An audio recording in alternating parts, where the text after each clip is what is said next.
All right, welcome into the show. This is Golden State Warriors Today by Chat Sports. I'm Chase Sr. No matter where you are or how you're tuned in, I appreciate you for making today's show a part of your day. And as you can see here to my right, there is a lot to talk about. Some breaking news here is Chris Paul, that contract date that we've been talking about, it's been pushed back. Gives the Warriors some flexibility and time.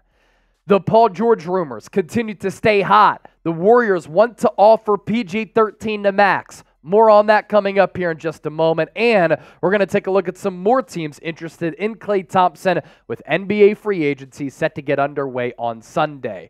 First, let's make it happen.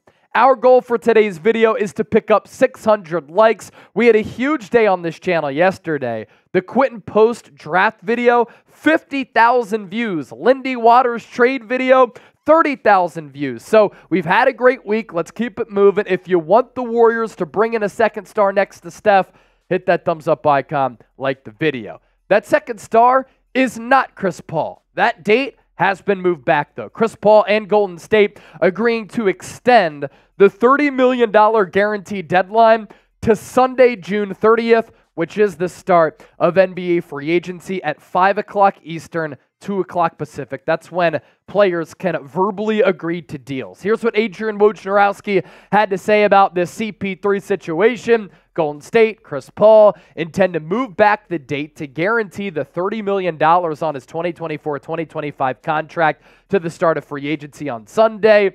The deadline was originally today on Friday. This gives the Warriors time to keep exploring trades. Anthony Slater. It's notable that the Warriors and Chris Paul only pushed his guaranteed deadline back until Sunday, not into July. Golden State now has a small window this weekend to figure out possible trade paths, but Paul needs clearer view of his future prior to free agency. So it's some time and flexibility, but not as much time as if we were to see this deadline be pushed back to July. So Mike Dunleavy Jr., Steve Kerr, this Warriors team, Joe Lacob, the front office, I imagine they're on Slack, they're texting one another, they're having phone calls, they're meeting in person, they're having meetings, they're at the facility trying to figure out some moves, trying to figure out a CP3 trade.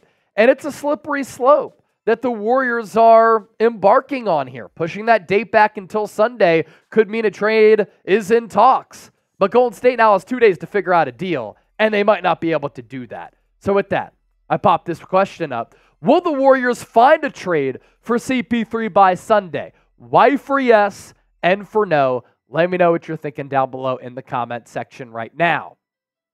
Throughout this week, we had the NBA draft on Wednesday and Thursday, free agency getting underway on Sunday. There have been a lot of rumors. There's been a lot of speculation and a lot of reporting linking the Golden State Warriors to Paul George. And this chatter is really heating up right now as we're about to embark on free agency. Golden State is interested in trading for Paul George and then giving him a 4-year max contract. And according to some reports, PG wants to stay on the West Coast. He is a California guy. That's why he might not sign with a team like Philadelphia in the Northeast or with the Orlando Magic in Florida, even though they have a lot of money and they could use Paul George as a fit. Here's what Brian Windhorst had to say on ESPN. He wants a full-out max, and there are a number of teams out there, I am told, that are prepared to give it to him, who are prepared to trade for him. One of those teams potentially is up the coast from Los Angeles to San Francisco in Golden State. Windy also said, pointer fingers, that Golden State is big fish hunting.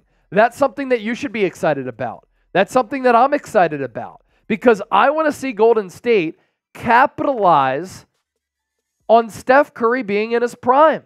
I want to see Golden State go all in on being competitive in a deep but wide open Western Conference.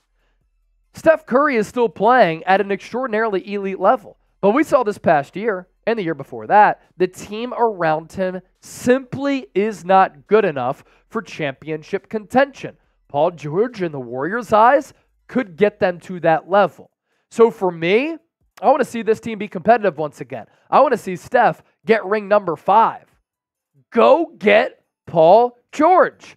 This is a player who can help you on both ends of the floor, 3-level scorer, elite defender. I get the age, money, and injury concerns. But when he's on the floor, this is an excellent basketball player who I don't think a lot of people realize how good he is because he's been playing on a Clippers team where there's always controversy about them choking because that's been the organizational history. You're going to have to give up some assets for Paul George, but you could make it work. Who could be dealt that's currently on this Warriors roster right now? Chris Paul, he's making $30 million per year. Andrew Wiggins, there's been some buzz that the Warriors don't want him to play with Team Canada in the Olympics. Wiggins is not happy. He's due 26.2. Moses Moody, 5.8. Jonathan Kuminga at 7.5. Gary Payton at 9.1. And Kevon Looney at $8 million. And what did we talk about this week with GP2 and Kevon Looney? That the Warriors may have brought them back intentionally in order to include them in a trade. We're seeing this happening all across the NBA as teams try to get some leverage and they try to have some flexibility and they try to have some trade assets if they want to make some moves. Of course, the most notable players on this list, a couple of them, right? But the best is Jonathan Kuminga, who you might have to part ways with because the Clippers are going to want back a marquee talent. I think the ideal scenario here is you find a way to keep Jonathan Kuminga. And instead, you trade Moses Moody, CP3, or Wiggins, and then draft picks because you have those in the chamber too for Paul George. That would give Golden State championship upside while keeping Jonathan Kuminga, which I think would be a really good basketball move.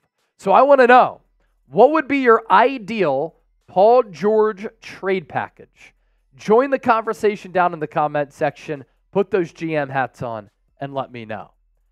Next up, let's talk some Klay Thompson here. Klay Thompson has some more suitors going into free agency on Sunday as well, and there's an increasing likelihood that a Klay departure is actually going to happen, come to fruition, and it's going to be a reality.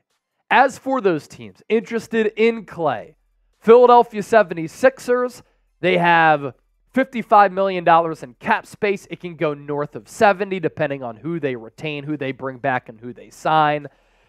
Klay Thompson alongside Tyrese Maxey and Joel Embiid also makes a lot of sense because he can get a lot of shots along the three-point arc.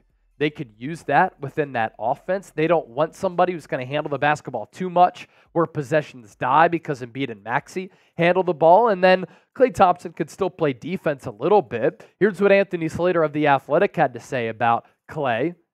If Paul George goes back to the Clippers, which I would still categorize as the most likely scenario, the Sixers have a lot of money to play with. Of the potential Klay Thompson suitors, they're the ones that probably provide the biggest financial offer. 76ers cap space, as I said, $55+ million, and they can get that up to $72 million. So that's the room to pay Klay Thompson. He gets money, opportunity to chase a championship, and he fits.